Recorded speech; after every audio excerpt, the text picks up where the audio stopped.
안녕하세요, 여러분. 오늘은 조금 무거울 수도 있지만 지금 우리 사회에서 정말 많이 이야기되고 있는 주제를 함께 나눠보려고 해요. 다름 아닌 남녀관계 페미니즘, 그리고 세대 간의 생각 차이에 대한 이야기입니다. 사실 이런 이야기를 꺼낸다는 게 쉬운 건 아니잖아요? 조금만 잘못 말해도 오해를 사거나 감정적으로 받아들여질 수 있으니까요. 그런데도 오늘 이 주제를 다뤄보려는 이유는 바로 이 문제들이 너무 오랫동안 우리를 괴롭히고 있는 데다 이제는 서로 이해하지 못한 채 대립만 반복하고 있는 것 같아서예요. 솔직하게 말씀드리면 지금 우리 사회가 남녀가 평등하다고 생각하시는 분은 거의 없을 겁니다. 여성의 성차별은 이미 과거의 유산이고 현재는 역차별의 시대라는 점을 공감 안 하실 사람들은 없습니다. 물론 60년대, 70년대에서 남녀의 차별은 존재했습니다. 당시 남자들은 가부장적인 사람들이 정말 많았지요. 그런데 솔직히 말하면 지금의 남성들과는 완전히 다른 입장을 취하고 있어요.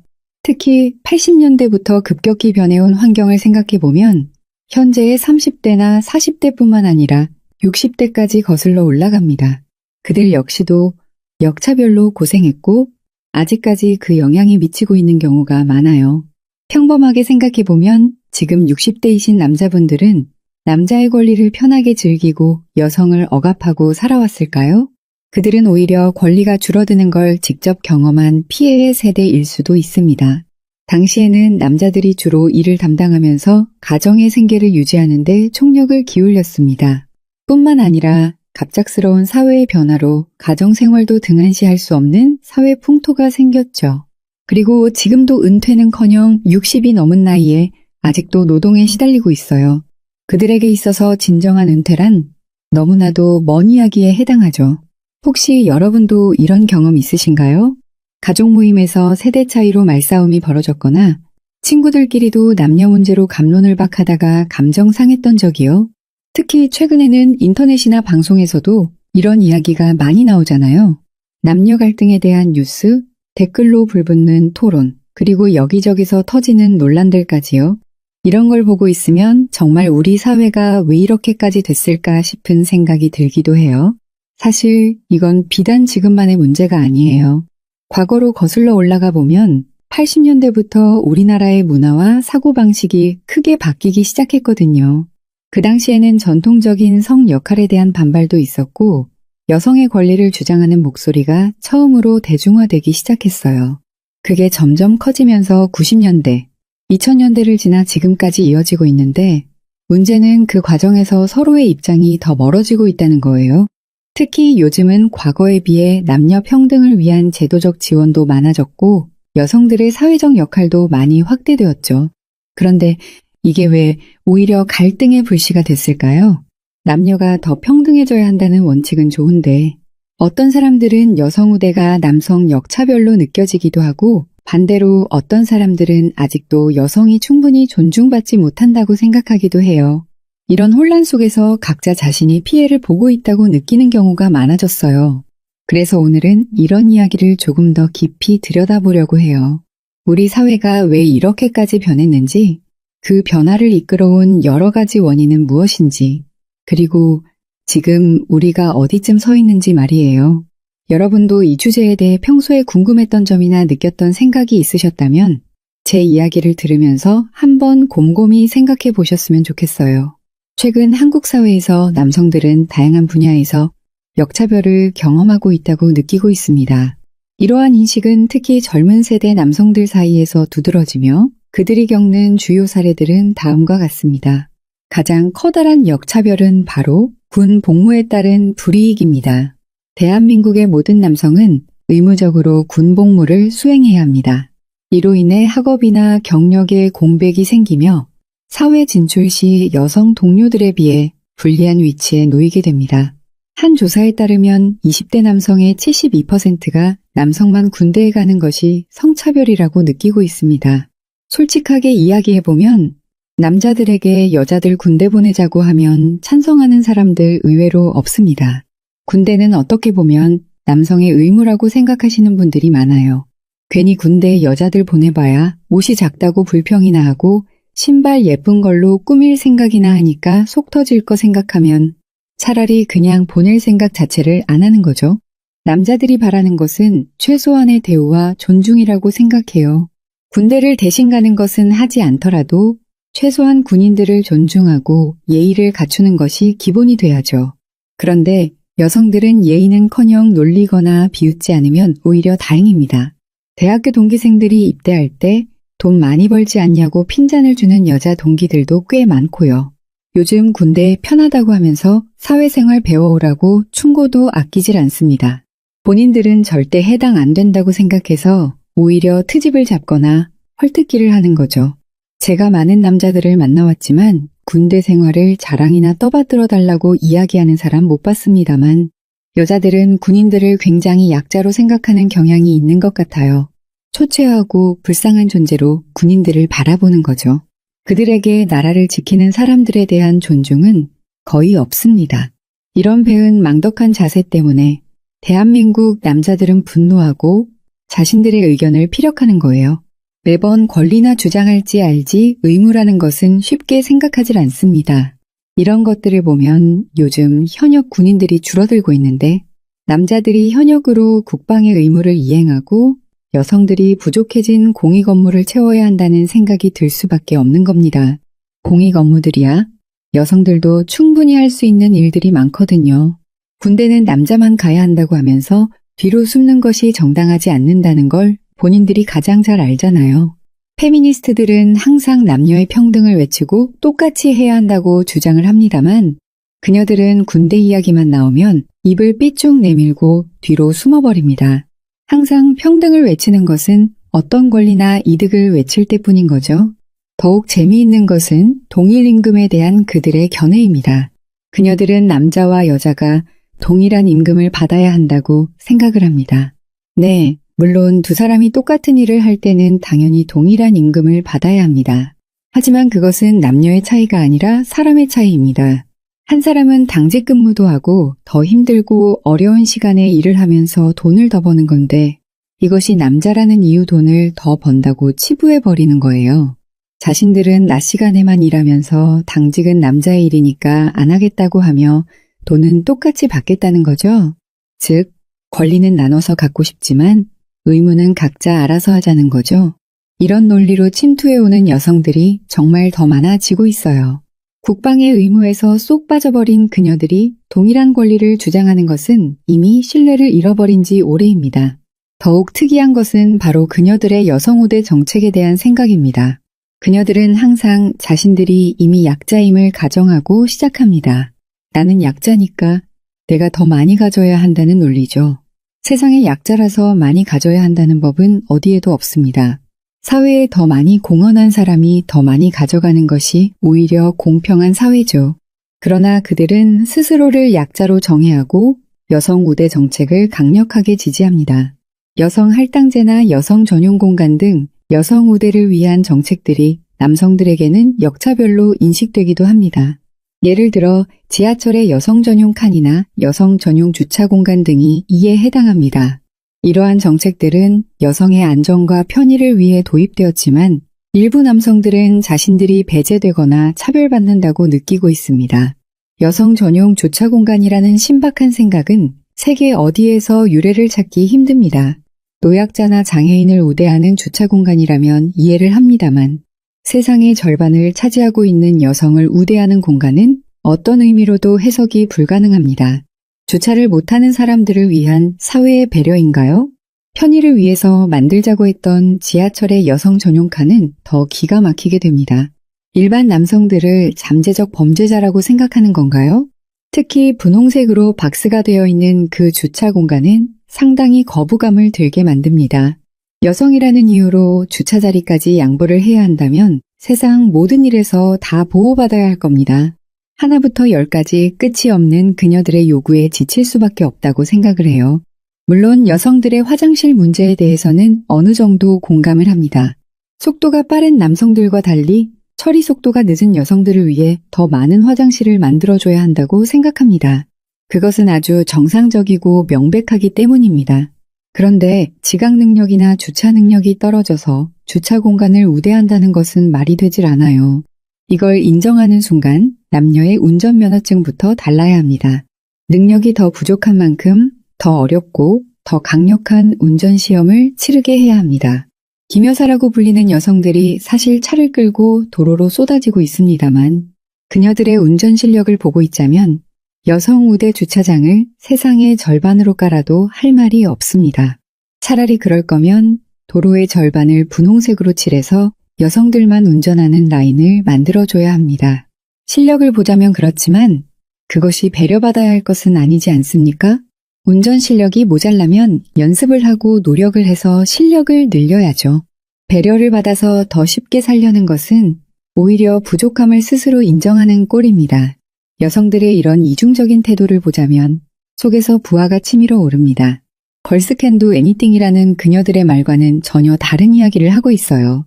자신들이 모든 걸 남자들만큼 할 수 있다고 말하면서도 우리는 약자이기에 우리만을 위한 정책을 만들어 달라고 떼를 쓰고 있는 것처럼 느껴지거든요.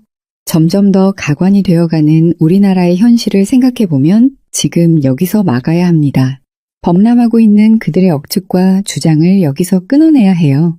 일부 남성들은 현재의 성평등 정책이 여성에게만 유리하게 작용한다고 느끼며 자신들의 입장이 충분히 반영되지 않는다고 생각합니다. 특히 20대 남성의 절반 이상이 양성 평등 정책이 여성의 입장을 대변한다고 답변하였습니다. 즉, 양성 평등 정책으로 나온 대부분의 정책은 여성 정책이라는 겁니다. 그럴 거면 왜 이름을 양성 평등이라고 만듭니까? 여성 우대 정책을 펼치면서 이름은 양성 평등 정책으로 지어버리는 거예요. 이러한 사례들은 남성들이 일상생활에서 경험하는 역차별의 일부에 불과하며 이러한 인식은 사회 전반에 걸쳐 젠더 갈등을 심화시키는 요인으로 작용하고 있습니다. 따라서 성평등을 추구하는 과정에서 남성들의 목소리와 경험도 함께 고려하여 모든 성별이 공감하고 수용할 수 있는 정책과 문화를 형성하는 것이 중요합니다. 남성들은 전통적으로 강인하고 책임감 있는 역할을 수행해야 한다는 사회적 기대에 부응해야 한다는 압박을 받습니다. 이러한 기대는 남성들에게 정신적 스트레스와 부담을 가중시키며 자신들의 삶의 질에 부정적인 영향을 미칠 수 있어요. 실제로 결혼 전 남자들에게 부과되는 스트레스는 상상을 초월합니다.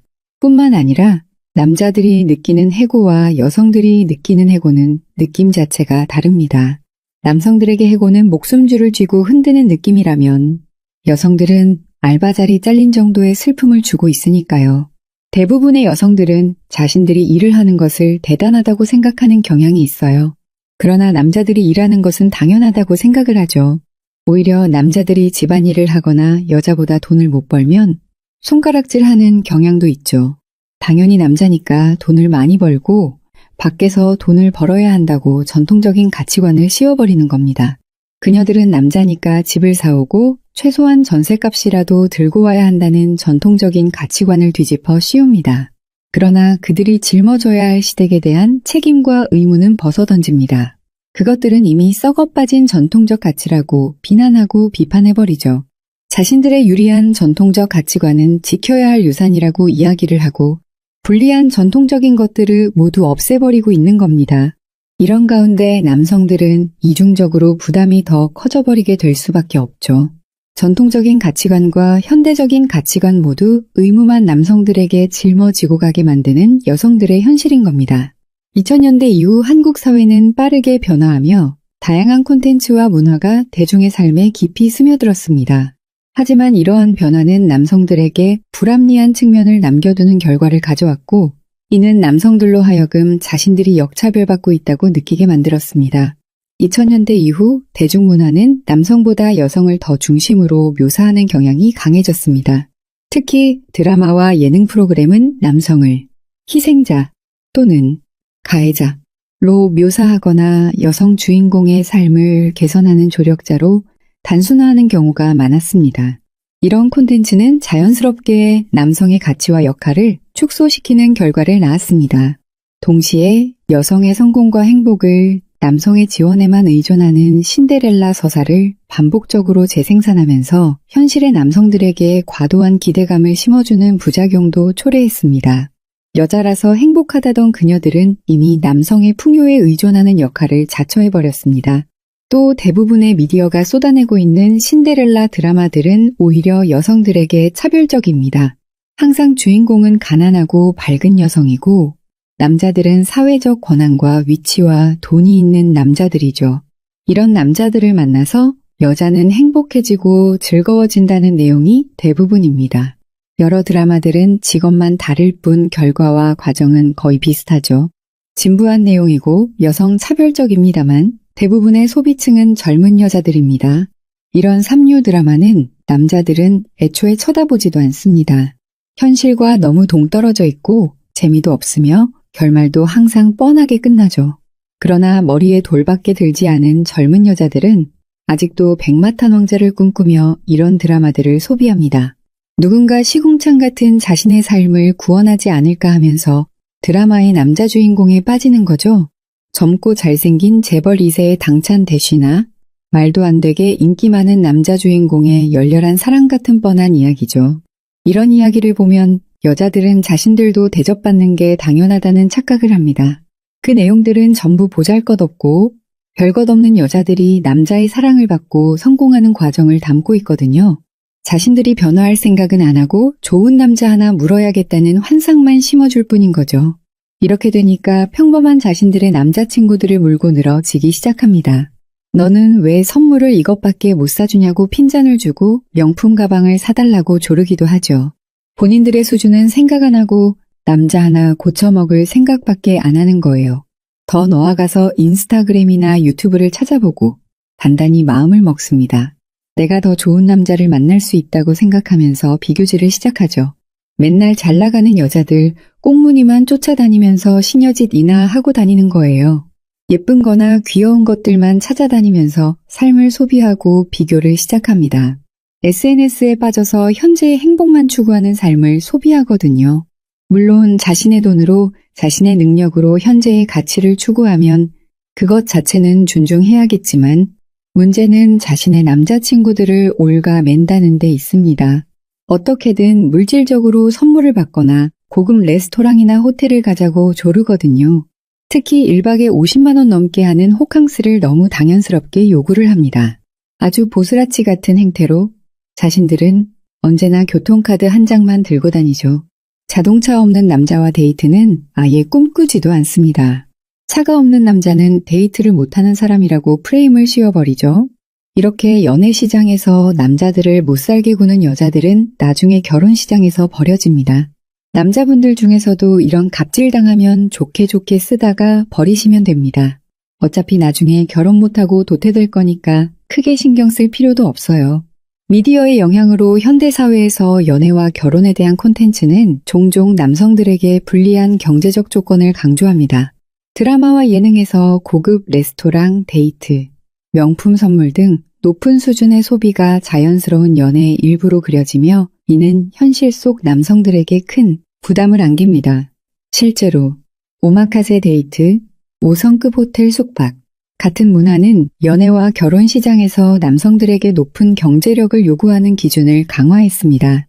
이로 인해 경제적 부담을 느낀 많은 남성들이 연애나 결혼을 포기하는 초식남 현상으로 이어지기도 했습니다. 점점 더 어려운 문제로 치닫고 있습니다만 자신들의 능력을 키우지 않고 남성들에게 기생하려는 그녀들의 태도는 뿌리부터 썩어 있습니다.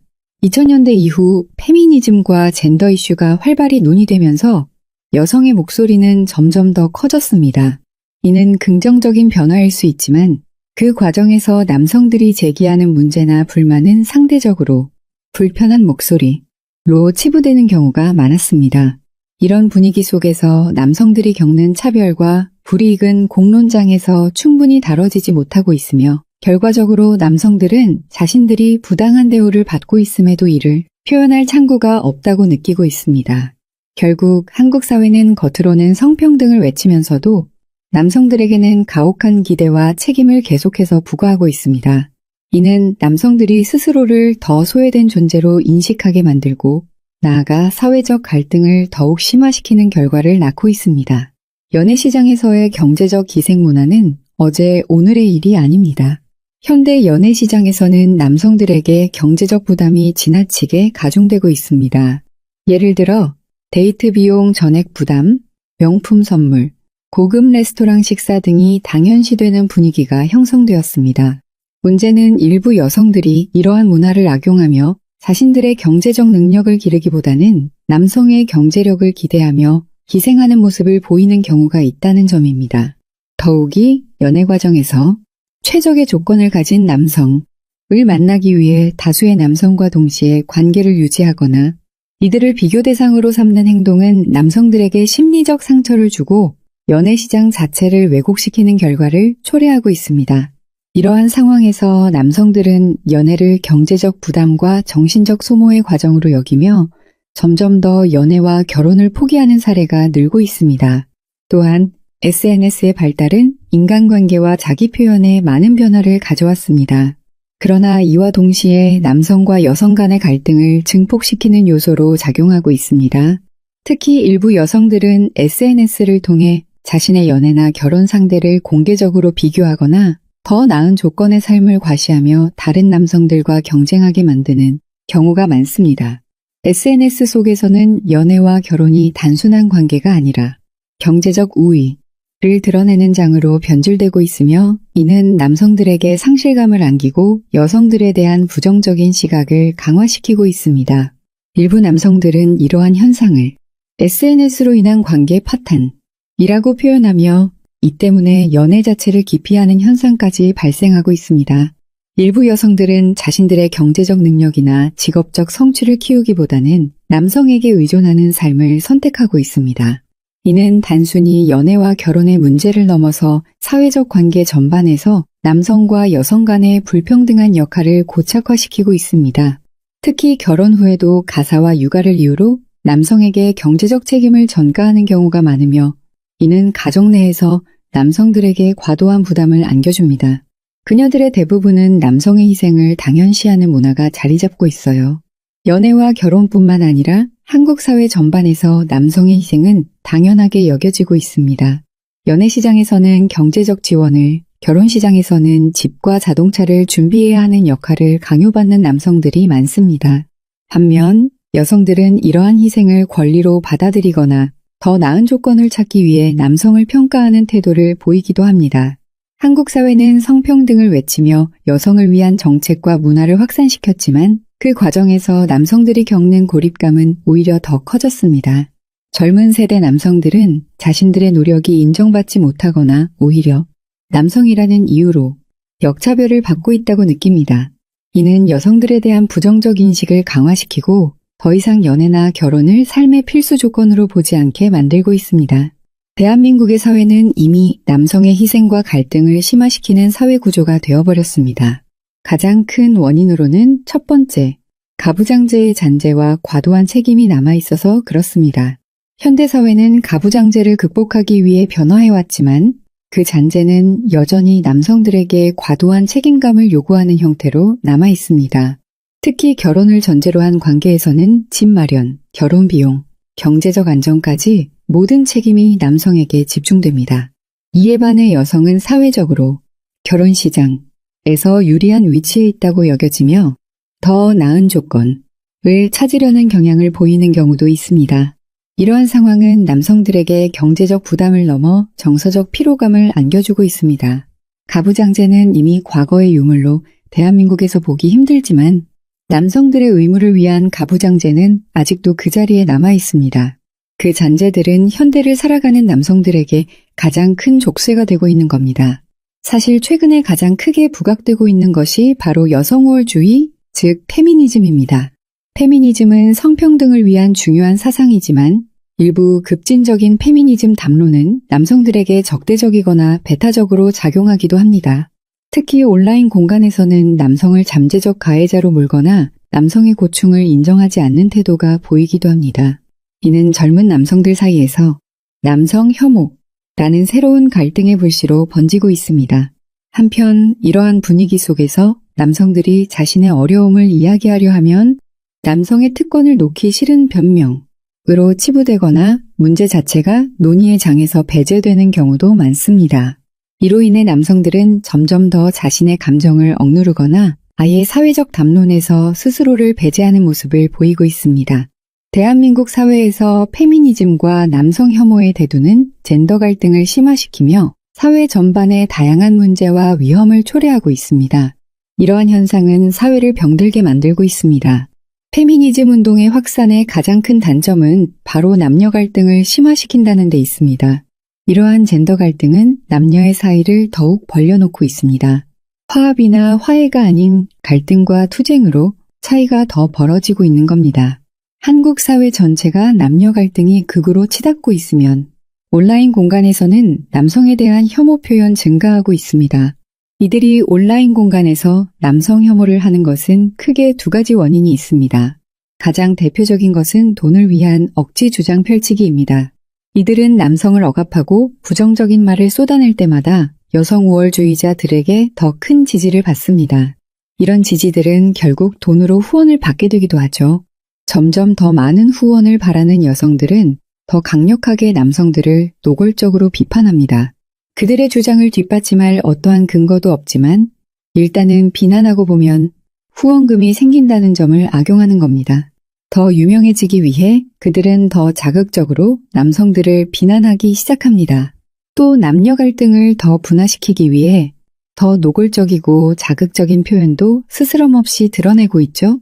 그녀들은 강력한 자신들의 지지 기반을 위해 온라인 커뮤니티도 활발하게 활동을 합니다.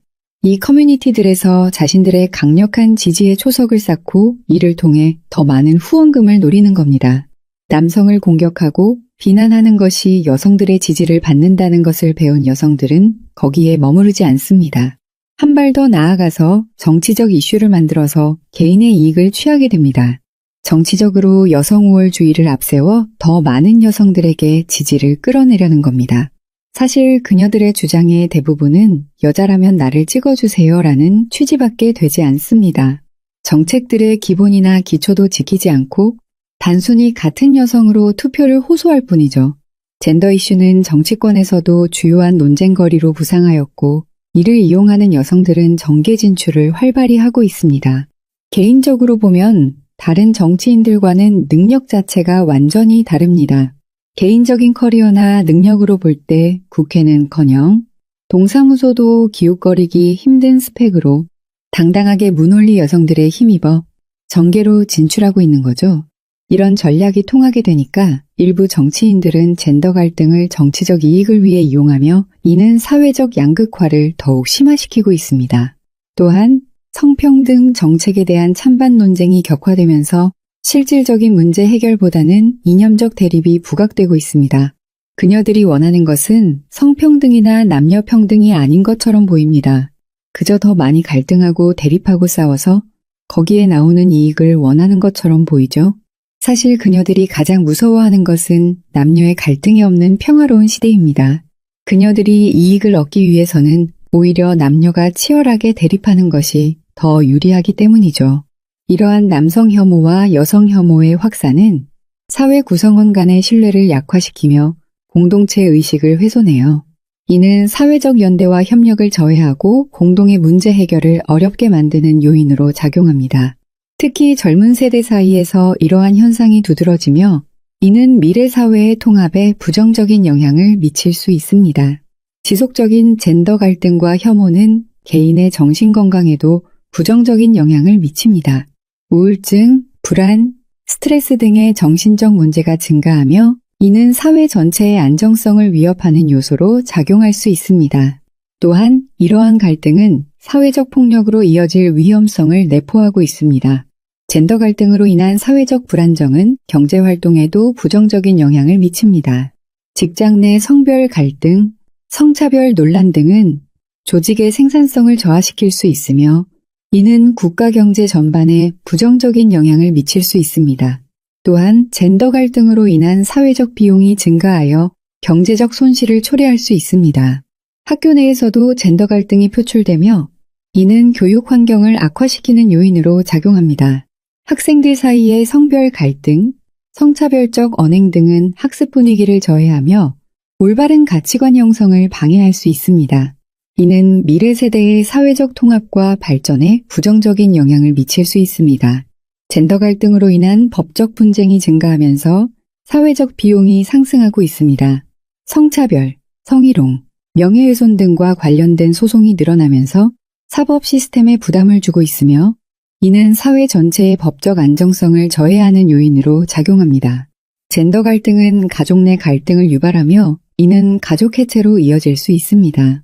또한 결혼과 출산에 대한 부정적인 인식이 확산되면서 저출산 문제를 심화시키는 요인으로 작용하고 있습니다. 이는 장기적으로 국가의 인구 구조와 사회복지 시스템에 부정적인 영향을 미칠 수 있습니다. 대한민국의 젠더 갈등 상황은 국제사회에서도 주목받고 있으며 이는 국가 이미지에 부정적인 영향을 미칠 수 있습니다. 성평등 지수 하락, 인권 문제 등으로 인해 국제적 신뢰도가 저하될 위험이 있습니다. 이러한 문제들을 해결하기 위해서는 성별 간의 이해와 존중을 바탕으로 항건전한 대화와 협력이 필요합니다. 또한 성평등 교육의 강화, 공정한 법, 집행, 미디어의 책임 있는 보도 등이 함께 이루어져야 합니다. 이를 통해 젠더 갈등을 완화하고 사회 통합을 이루어 나가는 것이 중요합니다. 결과적으로 이러한 압력이 거세진 상황 속에서 남성들은 결혼을 포기하고 연애를 미루게 됩니다. 또 남성들이 겪는 경제적 부담과 심리적 압박은 초식남 현상으로 연결되고 있습니다. 초식남은 연애나 결혼, 심지어 인간관계 자체에 소극적이거나 무관심한 태도를 보이는 남성을 의미합니다. 이는 단순히 개인적 선택의 문제가 아니라 사회적 구조와 문화적 압박 속에서 남성들이 느끼는 좌절감과 무력감의 결과로 볼 수 있습니다. 결혼과 연애는 물론이고 직업적 성취나 사회적 역할에서도 더 이상 높은 목표를 추구하지 않는 이들은 점점 더 많아지고 있으며 이는 한국 사회 전반의 낮은 출산율과 가족 붕괴로 이어지는 주요 원인 중 하나로 지목됩니다. 오늘날 대한민국 사회에서 페미니즘과 남성 혐오, 그리고 젠더 갈등은 단순히 한 세대나 성별의 문제가 아니라 우리 모두가 함께 해결해야 할 공동의 과제로 자리 잡고 있습니다. 이 문제는 과거의 불평등한 구조를 바로잡기 위해 시작되었지만 그 과정에서 균형을 잃고 새로운 형태의 갈등과 역차별을 초래하며 결국 사회 전반에 악영향을 미치고 있습니다. 먼저 젠더 갈등은 사회적 신뢰를 무너뜨리고 있습니다. 남성과 여성이 서로를 적대시하며 비난하는 분위기가 지속된다면 협력과 공존이 필요한 사회적 과제는 해결되지 못한 채 끝없는 대립으로 치닫게 될 것입니다. 이미 많은 사람들이 이러한 갈등 속에서 상처를 받고 있으며 이는 우리 사회의 연대감과 공동체 의식을 약화시키고 있습니다. 둘째, 젠더 갈등은 대한민국의 미래를 위협하고 있습니다. 연애와 결혼을 기피하는 초식남, 비혼주의자의 증가는 단순한 개인적 선택으로 보기 어렵습니다. 이는 남녀 모두가 서로에 대한 신뢰와 존중을 잃어가는 과정에서 비롯된 사회적 현상이며 궁극적으로는 저출산 문제와 가족 해체로 이어지고 있습니다. 국가적으로도 이러한 인구학적 변화는 장기적으로 경제적, 사회적 안정성을 심각하게 훼손할 수 있습니다. 셋째, 온라인과 미디어의 영향은 갈등을 더욱 심화시키고 있습니다. 극단적인 페미니즘 담론과 남성 혐오는 오프라인 공간으로도 이어지며 직장과 학교, 심지어 가족 내에서도 갈등의 씨앗이 되고 있습니다. 특히 젊은 세대들은 이러한 논란 속에서 건강한 관계를 맺는 법을 배우지 못하고 서로를 경쟁자나 적으로 간주하는 왜곡된 시각을 갖게 됩니다. 이는 우리가 다음 세대에 물려줄 사회가 과연 어떤 모습일지에 대한 우려를 불러일으킵니다. 그러나 이러한 문제는 해결이 불가능하지 않습니다. 정확한 문제 진단과 균형 있는 접근, 젠더 문제를 바라볼 때 특정 성별의 입장만을 강조하는 대신 서로의 관점을 균형 있게 이해하려는 노력이 필요합니다. 이를 위해 정부와 학계, 시민단체는 객관적이고 공정한 데이터를 바탕으로 젠더 이슈를 분석하고 정책을 설계해야 합니다. 학교와 가정에서 젠더 갈등을 완화할 수 있는 성평등 교육을 강화해야 합니다. 이 교육은 단순히 여성을 보호하거나 남성을 비난하는 데 그치지 않고 서로의 권리와 책임을 이해하고 건강한 관계를 형성하는 데 초점을 맞춰야 합니다. 대중매체는 젠더 문제에서 중립적이고 균형 잡힌 관점을 제공해야 합니다. 왜곡된 신데렐라 서사나 남성 혐오적 표현은 젠더 갈등을 심화시키는 요인이 되므로 이를 개선하기 위한 자정 노력이 필요합니다. 성별 간의 갈등을 해소하기 위해 공론의 장을 활성화하고 건강한 토론과 대화를 촉진해야 합니다. 이는 사회적 오해를 줄이고 서로의 차이를 이해하며 공동의 해결책을 모색하는 데 기여할 것입니다. 무엇보다도 중요한 것은 개개인의 태도와 노력입니다. 남성과 여성 모두가 서로의 차이를 인정하고 공감하며 건강한 관계를 구축하려는 노력을 기울여야 합니다. 이는 가정, 직장, 그리고 일상에서 시작할 수 있습니다. 결론적으로 대한민국은 성평등을 향한 여정을 지속하고 있지만 그 과정에서 발생한 부작용과 갈등은 반드시 해결해야 할 과제입니다. 남성과 여성 모두가 동등한 파트너로서 서로의 권리와 책임을 존중하고 함께 협력할 수 있는 사회를 만들어야만 합니다. 그것이 우리가 지속 가능한 미래를 만들고 더 나은 대한민국을 향해 나아갈 수 있는 길입니다. 여러분은 이러한 문제를 해결하기 위해 우리 사회가 무엇을 더 해야 한다고 생각하시나요? 함께 더 나은 사회를 만들기 위해 고민을 나눠보아요.